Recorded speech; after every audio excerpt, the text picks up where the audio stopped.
dalam bulan Syawal ini kita harus berlatih memaafkan. Ya, jadi minal aidin wal faizin. Saya beri beberapa contoh supaya ada kepastian referensi. Saya memang punya tradisi membaca kitab supaya ada kepastian referensi.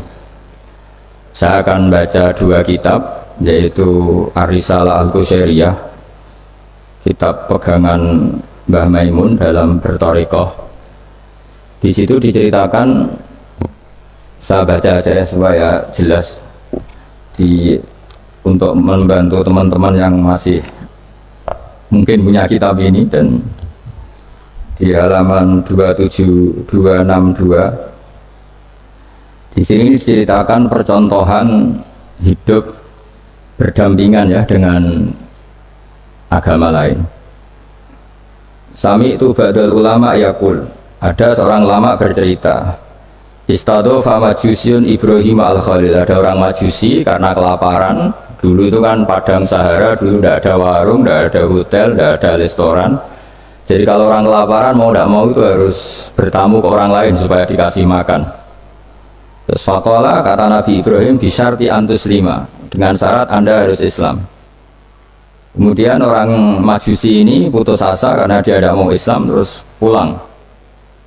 Terus Allah Ta'ala memberi wahyu ke Nabi Ibrahim, fa'auhawahu ilaihi mundu khamsina sanatan nut'imuhu ala kufri.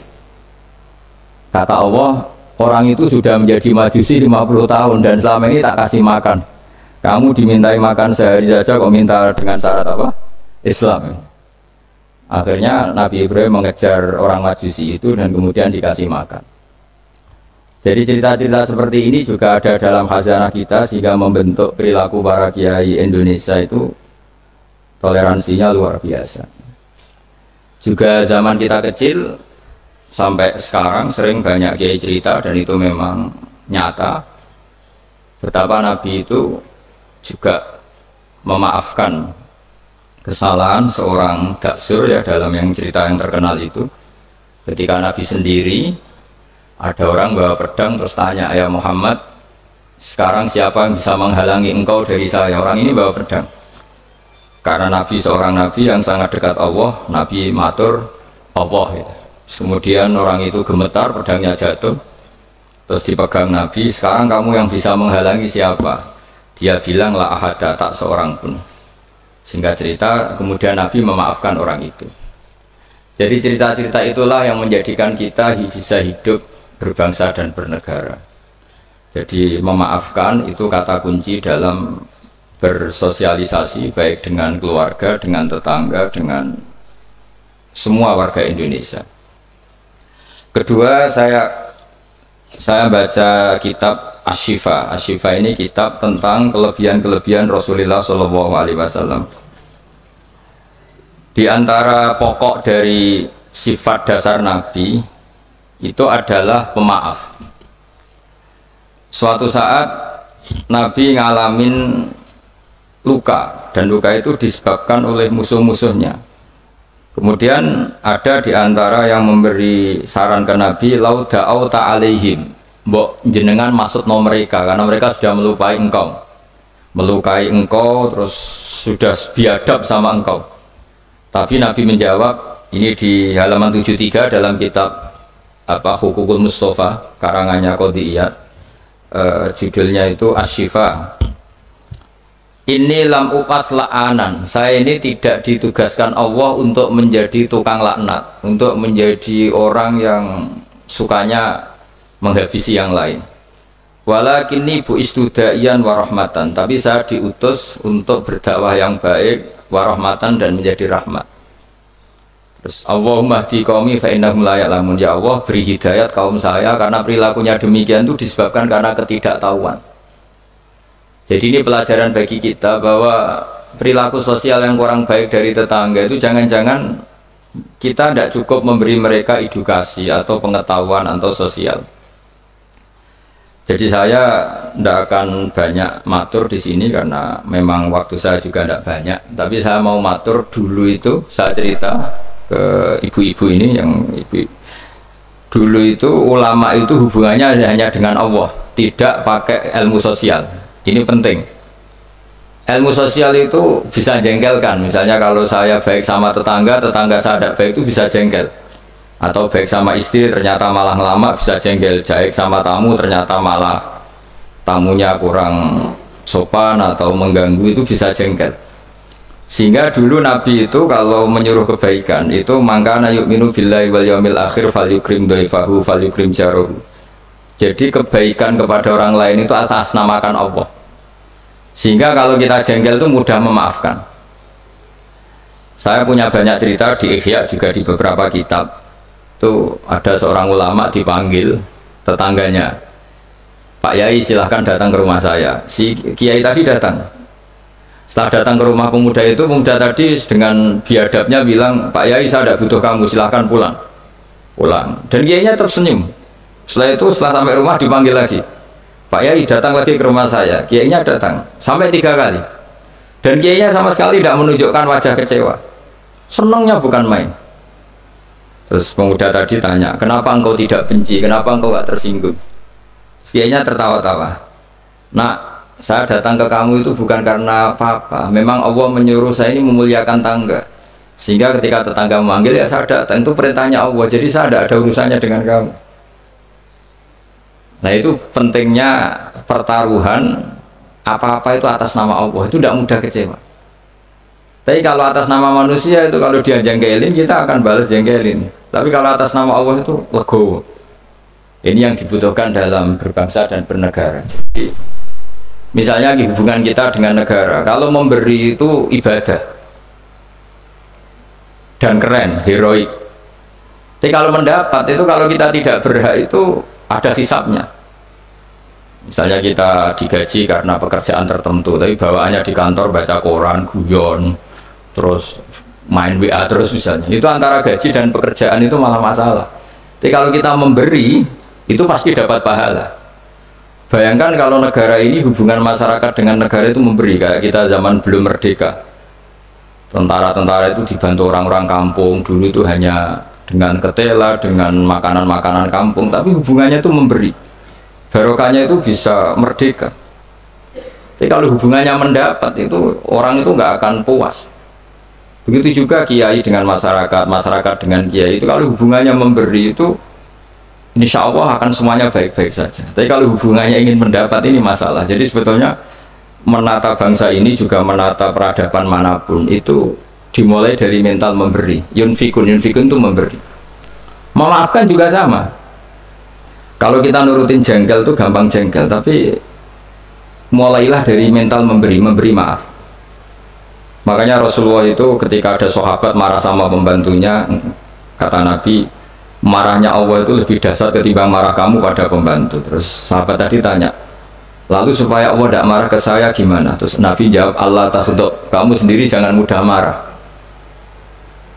Jadi semua kekacauan sosial itu kan karena kita sadar punya hak, kemudian kalau terganggu kita marah. Gara-gara marah melahirkan pemecatan, melahirkan macam-macam, akhirnya melahirkan dendam macam-macam. Jadi dalam bulan Syawal ini kita harus berlatih memaafkan. Ya, jadi minal aidin wal faizin. Saya beri beberapa contoh. Jadi tadi sudah contoh daksur, terus Nabi menjawab, saya tidak diutus Allah untuk sebagai pelaknat, tapi walakin bu'istu da'iyya wa rahmah. Terus ada lagi cerita tentang orang Badui. Orang Badui itu orang primitif yang kurang berperadaban.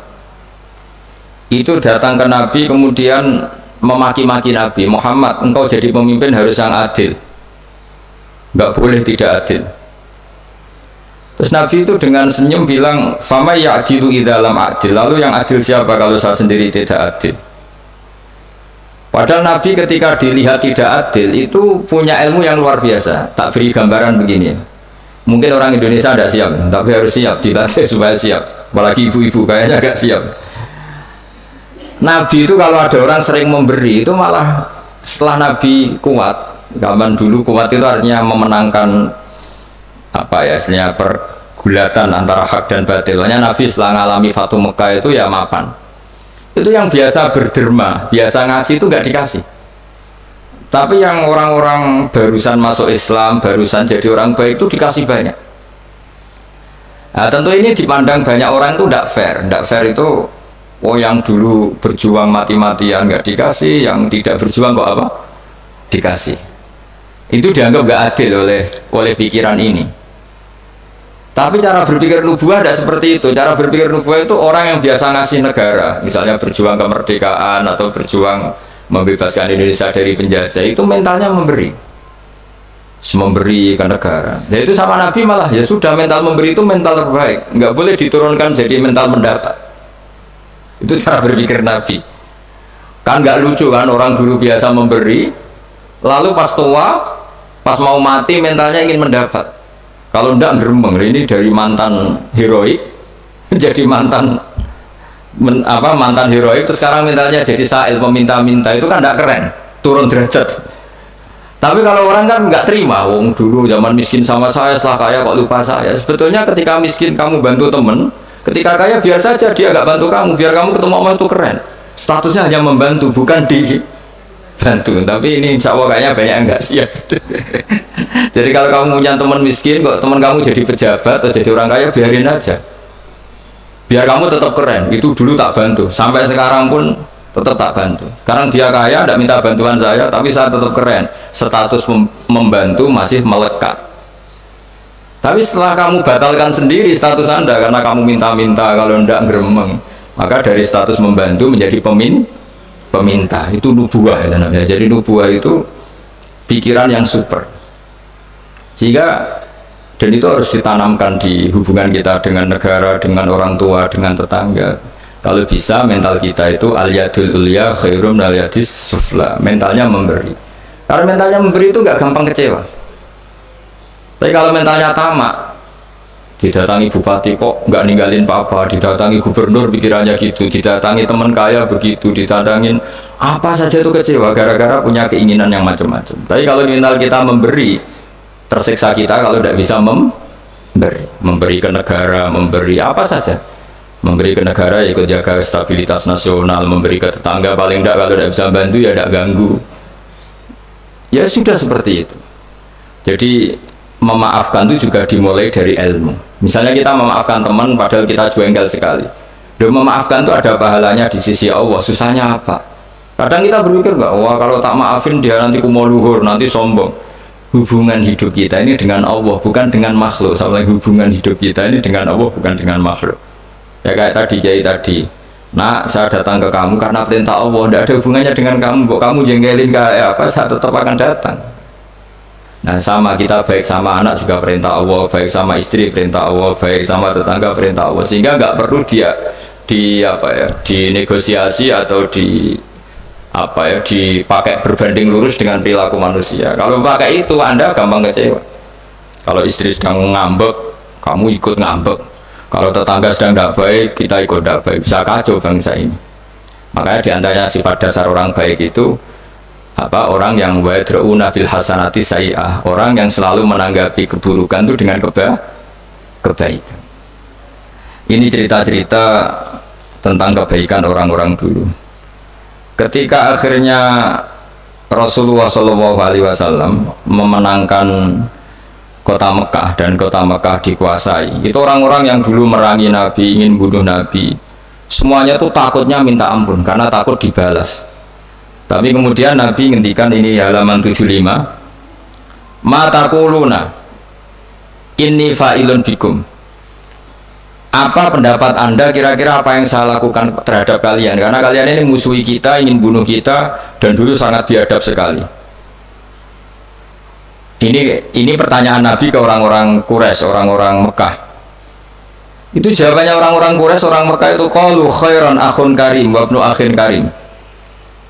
Engkau tidak pernah saya saksikan lihat sebagai orang yang bengis, orang yang keras, sehingga kita santai-santai saja ketika engkau menang, karena engkau ini adalah akhun karim wa ibnu akhin karim, engkau saudara yang terhormat dan keluarga yang terhormat. Terus Nabi menjawab mereka, aku kama qala akhi Yusuf la tasrifa alaikumul yaum idhabu fa antumut tulaqa. Saya akan mengatakan ke kamu sebagaimana Nabi Yusuf kepada saudara-saudaranya. Kita tahu kan saudara-saudara Nabi Yusuf ingin membunuh Nabi Yusuf, dicemplungkan ke sumur. Apa saja yang sifatnya biadab pernah dilakukan semua sama saudaranya Nabi Yusuf. Jadi ketika beliau jadi raja di Mesir, semuanya dimaafkan, bahkan dikasih fasilitas luar biasa. Padahal mereka saudara yang sangat biadab. Dan itu pun yang dilakukan Nabi, niru Nabi Yusuf, atau istilahnya ya sama perilaku Nabi. La tasriba alaikumul yaum, saya menghadapi kalian kayak Nabi Yusuf menghadapi saudara-saudaranya, yaitu memaafkan. Terus izhabu fa antumut tulaqa, ya sudah kamu pergi saja, kamu akan terbebas dari tuntutan saya. Jadi ini cerita-cerita tentang betapa baiknya Rasulullah SAW, dan kebaikan itu pula yang harus kita tiru, yaitu dimulai dari memaafkan. Wal afina anin nas. Nah sekarang masalahnya itu orang itu susah memaafkan. Itu sebabnya sederhana, karena hubungan ibadah kamu itu masih dengan makhluk. Kalau makhluk itu kali janggalin, ya janggalin betul. Nah itu Anda berarti didikte oleh makhluk, didikte oleh manusia. Caranya gimana? Kita harus dilatih hanya didikte oleh Allah Subhanahu wa ta'ala, di mana Allah itu mendikte kita, mengarahkan kita, memandu kita supaya mudah memaafkan. Makanya hubungan dengan istri, dengan itu ya Allah bayangkannya gitu. Wa ashiruhunna bil ma'ruf, kamu harus berkawan secara baik. Terusannya ayat fa in karihtumuhunna, jika suatu saat kamu benci sama istri kamu karena perilaku tertentu, fa asa an takrahu syai'a wa yaj'alallahu fi khairan katsira. Jadi bisa saja di watak yang kamu benci itu ada kebaikan yang banyak. Saya berkali-kali menyontohkan, misalnya punya istri sering marah itu bagus. Kalau istri kamu ramah, setiap lelaki disenyumin, yang pusing juga kamu. Jadi kalau marah itu kan nggak ada yang berani goda, itu saja begitu. Alhamdulillah. Meskipun ya kalau marah terus mungkin suaminya jantungnya terus mati, tapi kan ya maksudnya lihat sisi positifnya. Dulu lama itu begitu. Ada orang berteman sama-sama miskin, terus berteman lagi sama-sama kaya. Setelah sama-sama kaya, yang satu itu jatuh miskin, miskin sekali. Terus setelah miskin, teman-temannya nggak main ke rumahnya. Terus dia diprovokasi oleh orang sekelilingnya. Itu teman kamu yang kaya-kaya biadab sekali, setelah kamu miskin tidak ada yang jenguk kamu. Padahal yang miskin ini sudah jadi buruh boto atau buruh manol di pasar, buruh hamal ya. Terus dia mulai menggerundel, wah teman-teman saya ngawur sekali, setelah saya miskin tidak ada yang kesini. Datanglah seorang habib, orang alim, memberi nasihat, bagus gak kesini katanya. Terus kaget kan dia, kenapa? Coba kalau kamu jadi tukang manol gini, mantan bos, teman-teman kamu datang kan jadi tontonan, mendingan lupa. Oh iya ya, dia kan misalnya kamu miskin, terus teman-teman kamu tetap datang, pas buruh di orang, pas jadi kernet atau jadi pembantu, betapa malunya. Bagus mana ya? Bagus dilupakan apa bagus diingat? Bagus dilupakan. Jadi orang itu harus melihat sisi bahwa di balik kodok qadar Allah ini ada hikmah yang kita tidak tahu. Ya sama misalnya ada perempuan cantik, dulu semua lelaki melihat, bareng saya itu kukulan, bagus dilihat apa bagus enggak coba? Bagus enggak kan? Yang orang kaya dulu naik muka mobil saja nggak mau, bawa handuk saja nggak mau, bawa tas saja nggak mau. Saat jatuh miskin jadi tukang manol di pasar, tukang angkut barang, terus teman-temannya tetap datang. Mendingan datang apa enggak? Enggak kan, daripada jadi tonton. Nah di sini tuh kearifan ulama, orang itu harus dilatih. Makanya saya ini ditamani orang ya seneng, enggak ya seneng. Kalau ditamani seneng ya nambahi konco, enggak ya seneng, berarti dosanya enggak diganggu, semuanya tak anggap seneng semua hidup. Jadi apa ya, pokoknya semua yang dari awal itu asik, indah sudah. Saya kenal orang ya seneng, enggak kenal ya seneng, sudah sama. Karena Allah sendiri yang tahu hikmah itu. Makanya saya berkali-kali bilang, Imam Syafi'i itu orang, saya berkali-kali bilang, Imam Syafi'i itu bilang punya teman banyak ya enak katanya, karena dengan punya teman, punya ya teman sosial lah enak. Nggak punya teman ya enak. Itu saya berkali-kali cerita, ya Imam Syafi'i banyak orang tuh nggak seneng jenengan. Alhamdulillah beneran. Kenapa? Orang arah utang ya. Jadi kalau kamu nggak disenangi orang satu kampung tuh artinya mereka tidak akan utang kamu, pinjam mobil kamu, tapi nak seneng ribet kan. Jadi seneng ya ada hikmahnya, nggak seneng juga ada. Ada lagi yang lapor, Imam Syafi'i, orang yang tadi cium tangan anda, yang hormat anda, di belakang tuh ngerasani kamu. Jadi Imam Syafi'i, alhamdulillah, berarti saya wibawa, buktinya depan saya nggak berani kan? Jadi dianggap enteng saja. Jadi orang dulu itu segampang itu melihat fakta. Yaitu ilmu ini yang menjadikan orang itu tidak uring-uringan karena ilmunya luas, nggak gampang emosi. Jadi ya seperti ini, saya ini kan jam tidur saya kalau saya terganggu ibu-ibu, tapi anggap saja ini rumah umatnya Kanjeng Nabi. Setelah saya pulang tidak saya ganduli, nanti suaminya tersinggung kan, masa ibu-ibu gitu. Ya sudah, kalau mau pulang saja biar suaminya agak cemburu, malah ribet kan. Jadi dianggap enteng saja hidup oleh ulama-ulama dulu karena ilmunya cukup. Makanya Imam Abu Hanifah paling dikenang dalam makalah paling terkenal itu Allahumma, kata Imam Abu Hanifah ketika munajat sama Allah, ya Allah, mandoko bina sodruh falsuduruna ittasa'ati. Orang yang melihat saya itu nggak mampu sehingga dia mangkel, sehingga dia nggak bisa menerima sikap saya, tapi hati saya bisa memaklumi mereka. Misalnya kita kaya, top, banyak yang hasut, ya kita harus maklumi. Di mana-mana orang dihasut itu ya keren. Kalau kamu miskin yang mau ngasut itu siapa? Kalau kamu cantik dihasuti orang harus bangga.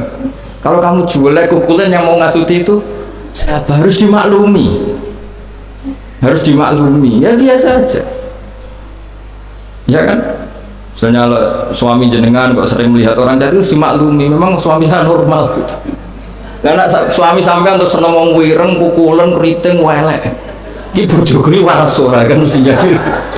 Ya, tapi sampean nggak siap kan dengan ilmu-ilmu seperti itu. Jadi ya sudah biasa. Jadi memaafkan itu saya dimulai dari ilmu.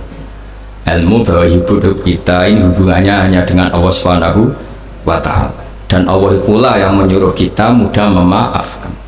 Tapi kalau Anda memaafkan berdasar hitung-hitungan sosial itu pasti sering tidak memaafkan karena mangkel itu ya mangkel dongkol kan, kita pernah dihujat, pernah dibully, pernah disakitin. Jadi kalau kamu ingat itu Allah Ta'ala menyuruh kita kebaikan dan Allah akan berjanji akan membalas orang-orang yang pemaaf, insya Allah kamu akan menjadi ringan. Terus yang terakhir dawuh Imam Ahmad bin Hanbal, beliau pernah dipenjara, beliau pernah dicambuk karena kebenaran, demi kebenaran, tapi orang-orang ini semuanya dimaafkan. Ketika ditanya kenapa engkau maafkan ya Ahmad, nanti di akhirat itu ada pengumuman, siapa yang pernah memaafkan temannya muslim, temannya atau tetangganya, silahkan berdiri di atas mimbar ini. Kata Imam Ahmad di riwayat itu fala yaqumu illal afun, kemudian yang bisa berdiri hanya orang yang pernah punya reputasi memaafkan. Maka maafkan ini pahalanya besar sekali. Jadi Syawal ini dimulai dari mudah memaafkan, itu wal kaziminal ghaidha wal afina anin nas.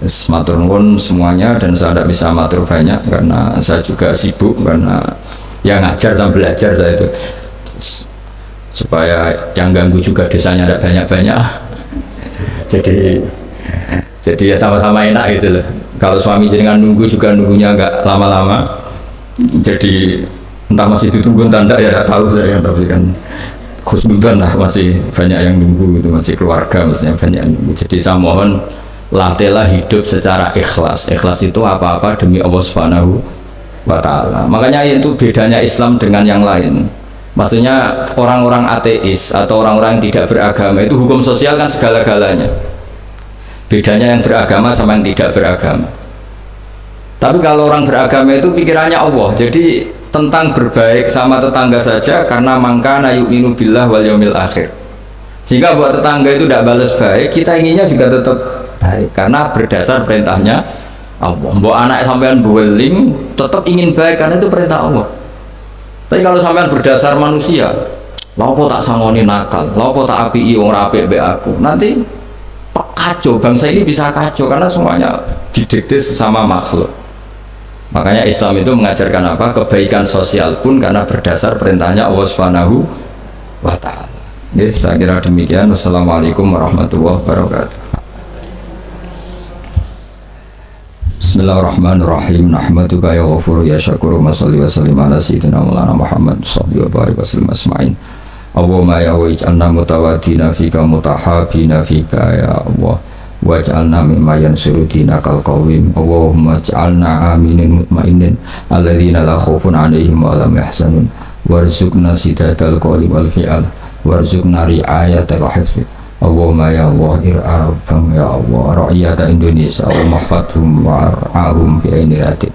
Allahumma ya ilahana ya Allah urzuqna rizqan halalan wasi'an barakan intik warzuqna ya wa tuma'ninatal qalbi ya Allah ma'ana wa fina ya Allah barik lana ma'a jiranina wa ma'a duyufina wa ma'a alimina wa ma'alimina innaka ala kulli syai'in qadir wa annakal haqqus samad waj'alna min salimin mu'afin min kulli bala'i dunya al-akhirah nas'aluka ya wa'alafa wal-afiyah lana wa li ahli Indonesia ya wa'amatan wa li a'immatil muslimina wa amatihim Rabbana atina fid dunya hasanah fil akhirati hasanah wa qina adzabannar sallallahu alaihi sayyidina Muhammad wa sahbihi wa barakatuh subhana rabbika rabbil izzati amma yasifun wa salamun alal mursalin alhamdulillahi rabbil alamin. Al-Fatihah.